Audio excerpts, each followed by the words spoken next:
Assalamualaikum warahmatullahi wabarakatuh. Perkenalkan, nama saya Ahmad Mursid Ramadan. Saya dari kelas 10 TCKT 2 nomor absen 4. Di sini saya akan membahas tentang bab 5, yaitu meneladani peran ulama penyebar ajaran agama Islam di Indonesia. Yang pertama, saya akan membahas masuknya agama Islam di Indonesia. Ada beberapa teori tentang masuknya agama Islam di Indonesia sebagaimana diungkapkan oleh Ahmad Mansur Suryanegara dalam buku Api Sejarah Jilid 1.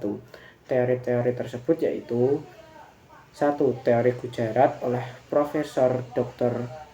Sesnaw Hurgronje. Yang kedua yaitu teori Mekah oleh Prof. Dr. Buya Hamka. Yang ketiga, teori Persia oleh Profesor Dr. Husain Jajaningrat. Keempat, yaitu teori Cina oleh Profesor Dr. Slamet Maujana. Dan yang kelima, yaitu teori maritim oleh N.A. Balog. Dan yang kedua, saya akan membahas tentang perkembangan kesultanan di Indonesia. Perkembangan Islam di Indonesia ditandai dengan berdirinya kesultanan-kesultanan Islam seperti Samudra Pasai dan Demak. Perkembangan Islam semakin luas dan banyaknya raja Hindu yang memeluk Islam. Alasan para raja memeluk Islam antara lain untuk mempertahankan kekuasaan dan mengikuti mayoritas rakyat yang telah memeluk agama Islam. Munculnya kesultanan-kesultanan Islam di Indonesia dipengaruhi oleh faktor eksternal seperti perkembangan politik di dunia Islam. Catatan perjalanan Ibnu Batutah menunjukkan bahwa Kesultanan Samudra Pasai menganut mazhab Syafi'i, berbeda dengan Gujarat yang menganut mazhab Syiah. Periodisasi sejarah Indonesia oleh sejarawan Belanda tidak akurat karena menempatkan Islam sebagai agama yang baru masuk pada abad ke-15, padahal Islam telah masuk ke Indonesia pada abad ke-7.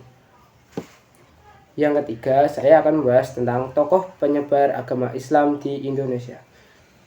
Yang pertama yaitu ada Sultan Malik Al-Saleh tahun 1267 sampai 1297 Masehi. Beliau merupakan tokoh penyebar Islam di Nusantara dan Asia Tenggara. Dan yang kedua, Sultan Ahmad tahun 1326 sampai tahun 1348 Masehi. Beliau merupakan Sultan Samudra Pasai yang ketiga, bergelar Sultan Malik Al-Tahir II. Yang ketiga ada Sultan Alauddin Riayat Syah tahun 1538 sampai tahun 1571 Masehi. Beliau merupakan Sultan Aceh ketiga, terkenal sebagai peletak dasar-dasar kejayaan Kesultanan Aceh. Yang keempat ada Wali Songo. Wali Songo merupakan 9 wali atau sunan yang menjadi pelopor penyebaran Islam di Pulau Jawa. Yang kelima ada Sultan Alauddin. Beliau termasuk tokoh yang berjasa besar pada penyebaran Islam di Sulawesi Selatan. Yang keenam ada Datuk Tunggang Parangan. Beliau merupakan seorang ulama Minangkabau yang berdakwah di Kutai Kartanegara. Yang ketujuh ada Sultan Zainal Abidin. Beliau memerintahkan Kesultanan Ternate pada kurun waktu tahun 1486 sampai tahun 1500 Masehi. Beliau mendirikan pesantren-pesantren dengan pengajar yang didatangkan langsung dari Jawa. Dan saya akan membahas yang selanjutnya, yaitu yang keempat, yaitu tentang keteladanan para ulama penyebar ajaran Islam di Indonesia. 1. Hidup sederhana. Para ulama penyebar Islam di Indonesia hidup secara sederhana dan bersahaja. Dan yang kedua, gigih dalam berjuang. Ulama penyebar Islam di Indonesia telah menunjukkan sikap bersemangat pantang menyerah dan gigih dalam memperjuangkan ajaran agama Islam. Yang ketiga, menguasai ilmu agama secara luas dan mendalam. Menyampaikan ajaran Islam kepada masyarakat yang sudah beragama bukanlah persoalan yang mudah. Para ulama melakukan penyesuaian ajaran agama Islam dengan tradisi lokal tersebut tanpa menghilangkan adat yang sudah berlaku di masyarakat. Dan yang keempat, ada produktif berkarya. Para ulama sangat produktif berkarya lewat ilmu pengetahuan dan amal soleh.